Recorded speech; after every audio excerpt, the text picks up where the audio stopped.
आप देख रहे हैं आपकी खबर। तो शुरुआत करते हैं बुलंदशहर से। बुलंदशहर की डिवाइस तहसील में मीणा समाज की एक बड़ी मीटिंग का आयोजन किया गया। आपको बता दें कि राष्ट्रीय मीणा महासभा के बैनर तले इस मीटिंग का आयोजन किया गया है और इस मीटिंग में राष्ट्रीय मीणा महासभा की जिला इकाई का गठन किया गया, जिसमें जिला इकाई के पदाधिकारियों के नामों की घोषणा की गई।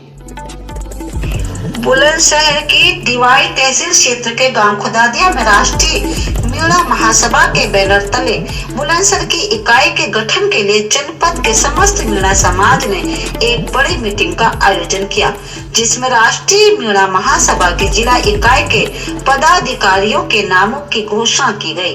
जनपद के जिला अध्यक्ष राजकुमार मीणा के साथ सभी पदाधिकारियों के नामों को समस्त मीणा समाज के लोगों के सामने राष्ट्रीय मीणा महासभा ने मंच के माध्यम से रखा, जिसकी समाज ने सराहना की। मंच का संचालन राष्ट्रीय मीणा महासभा मेरठ के जिला अध्यक्ष बुल्लन सिंह मीणा ने किया। राष्ट्रीय मीणा महासभा की जिला इकाई शाखा बुलंदशहर के तत्वाभाव में कई जिलों के राष्ट्रीय मीणा महासभा के पदाधिकारी यहाँ पहुँचे, जैसे मथुरा, अलीगढ़, हाथरस, मुरादाबाद, बदायूं, संभल इत्यादि जनपदों के जिला अध्यक्षों ने वहां अपनी उपस्थिति दर्ज कराकर मंच के माध्यम से समाज के दिशा निर्देश भी दिया। बुलंदशहर के मीणा समाज के लोगों ने मंच पर सभी पदाधिकारियों का राधे श्याम के नाम का पट्टा पहनाकर स्वागत किया। मंच से बताया गया कि मीणा समाज का उत्तर प्रदेश में जाति के गजट में कहीं नाम ही नहीं है और ना ही उत्तर प्रदेश सरकार हमें प्रवासी घोषित करती है। इसलिए हम पीढ़ी दर पीढ़ी सरकार से इस लड़ाई को लड़ रहे हैं। उत्तर प्रदेश सरकार है कि हमारी बात को सुनती ही नहीं है। अब उत्तर प्रदेश के समस्त मीणा समाज ने कमर कस ली है।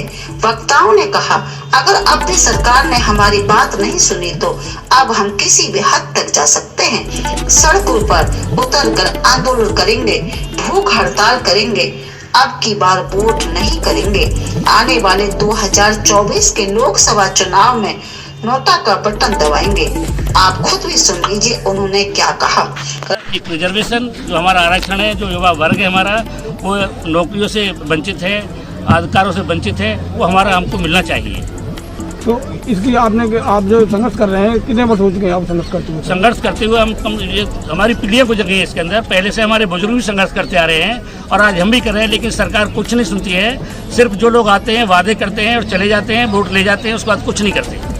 यदि आपकी मांगे, यदि आपकी ये जो कैटेगरी में नहीं हुई तो आप क्या करेंगे आगे? इस बार हमारे जो भी चुने गए साथी हैं, जो बुजुर्ग हैं, संरक्षक हैं हमारे, जो निर्णय लेंगे, हम इस बार वोट नहीं डालेंगे, नोटा को वोट देंगे और हम खुलकर विरोध करेंगे जो भी हमारे क्षेत्र में आएगा।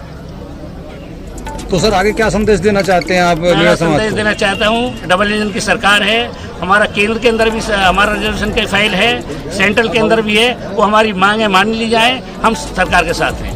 अच्छा, फिलहाल की बात करते हैं, इस फिलहाल जो यूपी में किस कैटेगरी में आते हैं आप? हमका यही तो हमारा दुर्भाग्य है। हम कोई जनरल का सर्टिफिकेट हमें कोई नहीं दे सकता, हमें ओबीसी का नहीं दे सकता, हमें एसटी का नहीं, हम यानी हम है ही नहीं रिकॉर्ड के अंदर, जो है किसी भी कैटेगरी के अंदर हम नहीं आते हैं।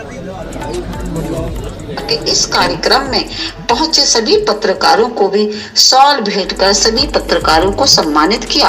राष्ट्रीय मीणा महासभा के इस कार्यक्रम में आसपास क्षेत्र के सैकड़ों की तादाद में मीणा समाज के लोग मौजूद रहे। बुलंदशहर से ब्यूरो रिपोर्ट, आपकी खबर। मेरा नाम MP सिंह मीणा, मैं राष्ट्रीय मीणा महासभा का उत्तर प्रदेश का अध्यक्ष हूँ। सर, आज ये महासभा हुई है मीणा समाज की, इसका उद्देश्य क्या, रणनीति क्या है? हम लोगों को पिछले सही मायने में संविधान जब से बना है तब से मीणा जाति को ST का आरक्षण मिला हुआ है, लेकिन उत्तर प्रदेश के 15 जिले हैं लगभग, आज भी इस आरक्षण से वंचित हैं।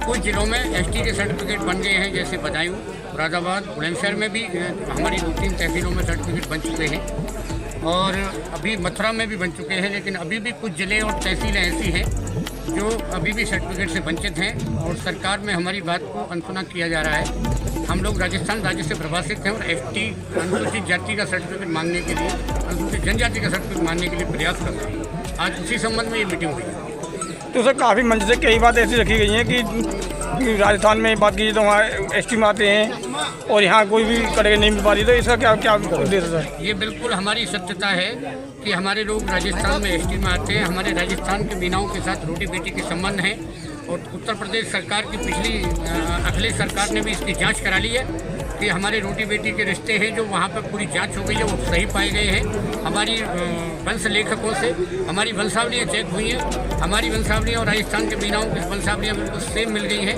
हम मीना जाति के हैं, हम लोगों को ज़बरदस्ती अनुसूचित जाति का जो अनुसूचित जनजाति का प्रवासित का जो सर्टिफिकेट मिलना था उससे वंचित कर रखा है। आधा अधूरा हमारी अभी लड़ाई है। हमारे बहुत से जिलों में सर्टिफिकेट मिल गए हैं, लेकिन बुलंदशहर की अभी अनूपसर तहसील, खुर्जा तहसील और आपका ये शिकारपुर तहसील वंचित है, जहाँ मीनाओं का गढ़ है। हम लोग विभिन्न विधानसभाओं में 28,000 मीना के वोट हमारी विधानसभा में शिकारपुर में है, 20,000 वोट डिवाई में है और 20,000 वोट हमारे अनूपसर में है और लगभग 15 हमारे खुर्जा में है।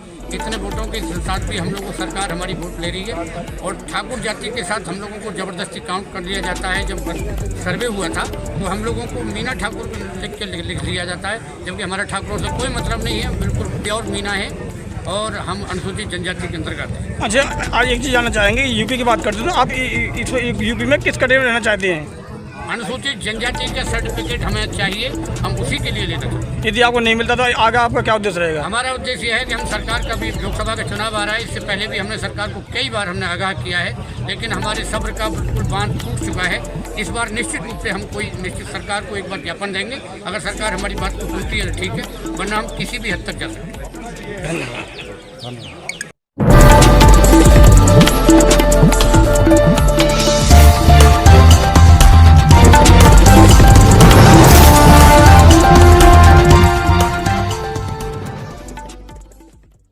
अगर आप हमें YouTube पर देख रहे हैं तो हमारे चैनल को सब्सक्राइब करें और अगर आप हमें Facebook पर देख रहे हैं तो हमारे इस चैनल को और हमें फॉलो करें ताकि